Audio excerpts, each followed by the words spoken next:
Lord, I want to take the opportunity to refer to the situation in my county during my short intervention.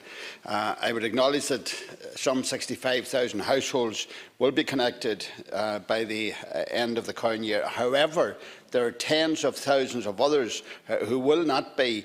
And of course, this national broadband plan has had many false dawns, resulting in many disappointments throughout rural Ireland. To give an idea of how out of touch this government is, that the Minister of Foreign Affairs over the silly season advised all of those in rural Ireland to apply for passports by using the internet. I mean, to say that to people who don't have it and will not have it for years shows how out of touch they are. There are many people who can work from home and they should be provided with this. But I would suggest to the Minister, I believe you should speak to AIR, that AIR have provided a service, but there are gaps on the national roads, the national secondary roads, the primary region. There are gaps there. You go along the road and all of a sudden that's the end of the fibre and the jump, while there are many clusters of houses and businesses. Minister, I would ask you to take that on board and speak with AIR about this to see if they can bridge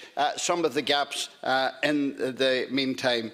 The broadband and fibre access, it must be provided by way of a comprehensive plan. And Minister, I believe you're in a honeymoon period, and I believe that you will do everything possible. But we need answers very soon, and we have to answer as you have to our electorate and say to them, it's like saying to people, some of you can have electricity, but the rest of you can't.